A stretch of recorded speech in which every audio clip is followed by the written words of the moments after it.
Ikalabing-pitong araw. Anong kapalit? Ang offering to merciful love o alay sa banal na awa ay napakagandang pakinggan, hindi ba? Para mabigyan lugod ang Panginoong Hesus, tatanggapin lang natin yung lahat ng pagmamahal at awa niya na iniaalok niya sa sangkatauhan na tinanggihan ng karamihan. Pero teka, ang tanong, ano nga ba ang kapalit? Alam natin na kapag nag-aalay ka sa katarungan ng Diyos o divine justice, siguradong may kapalit. At yun ay matinding paghihirap. Pero, paano naman kapag merciful love o banal na awa? May kapalit din ba? Aba, syempre. Oo, meron. Pero hindi siya nakakatakot. Isipin mo to. Nasa Kalbaryo tayo, malapit sa Jerusalem. Si Jesus nakapako sa krus, duguan, bugbog sarado, at halos wala ng buhay.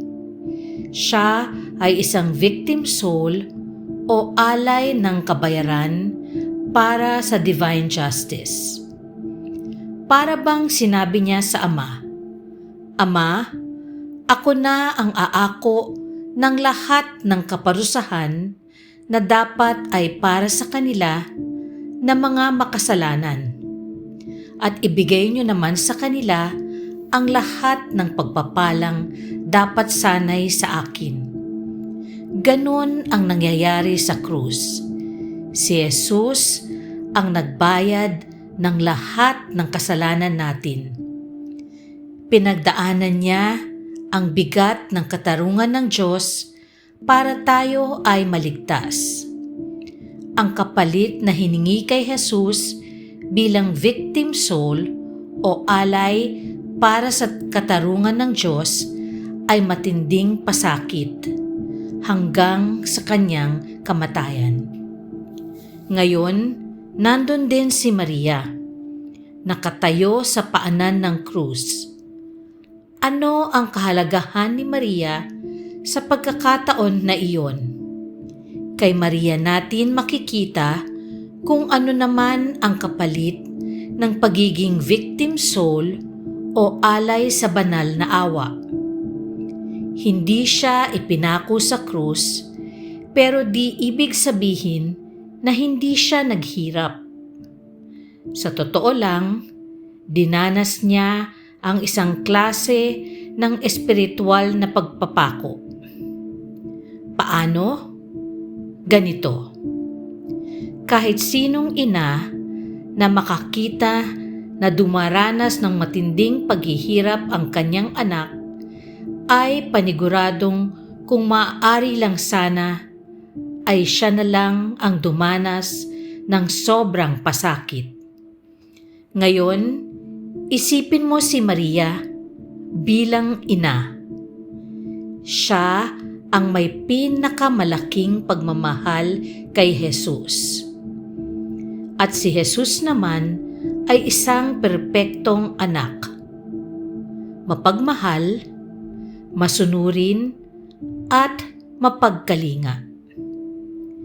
At kinailangan ni Maria na panoorin si Jesus, ang kanyang nag-iisa at pinakamamahal na anak, habang tinitiis nito ang pinakamatinding paghihirap at pasakit habang siya ay nakapako sa krus.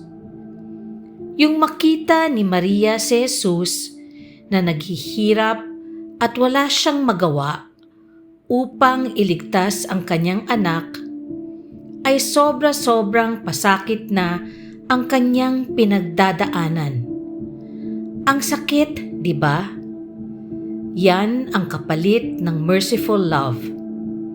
Hindi laging physical suffering, pero siguradong napakabigat sa puso. Ngayon, alam na natin kung paano nagdusa si Maria habang nakatayo sa paanan ng krus. Pero kung iisipin natin, ang pagdurusang ito ay hindi naman kasing lupit ng marahas, madugo at matinding kamatayan gaya ng sinapit ni Jesus. Bakit?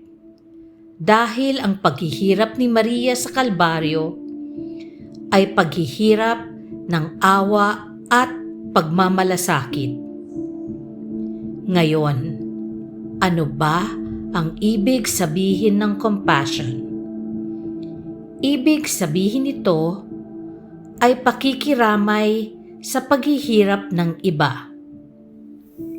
Ibig sabihin, hindi sariling pagdurusa, kundi pakikiramay sa pagdurusa o paghihirap ng kapwa natin.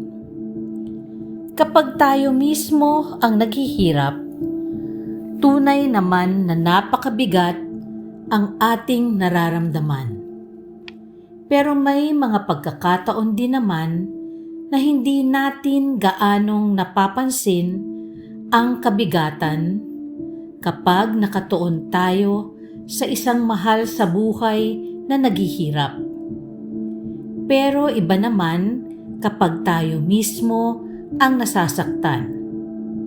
Halimbawa, natapilok tayo o sumakit ng sobra ang ulo natin.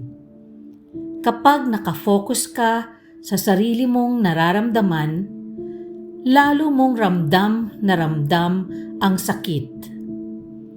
Dahil dito, ang paghihirap na may compassion ay mas madaling tiisin at hindi kasing hirap ng pisikal na sakit. Bukod pa rito, ang ganitong klase ng paghihirap ang talagang humuhubog sa atin bilang mga taong tinawag ng Diyos upang magmahal. Bilang mga Kristiyano, dapat madali tayong maawa. Dapat naapektuhan tayo sa paghihirap ng iba. Pero dahil sa kasalanan natin at ng iba, parang tumitigas ang puso natin. Unti-unti tayong nagiging hindi maawain, hindi mahabagin, at hindi nagiging tulad ni Jesus. Ngayon, ang offering to merciful love ay tungkol sa pagtulong sa ating paglago sa awa at habag. At nagsisimula ito sa pakikiisa natin sa nararamdaman ni Jesus. Mahal niya ang mga makasalanan at gusto niyang iparamdam sa kanila ang kanyang awa. Pero marami ang hindi tumatanggap nito. Kaya para masaya siya, iniaalay natin ang ating sarili upang tanggapin ang awa at pagmamahal na tinanggihan na ng karamihan. At ano ang mangyayari pagkatapos natin tanggapin ang kanyang banal na awa? Papapasukin si Jesus ang kanyang mahabaging pagmamahal sa ating puso at dadalisayin niya ito at gagawing mas maawain, mas mapagmahal at mas sensitibo sa pangangailangan ng iba. Kaya yun ang kapalit. Kapag inialay natin ang sarili natin sa merciful love, hinahayaan nating maramdaman ng ating puso ang paghihirap ng iba.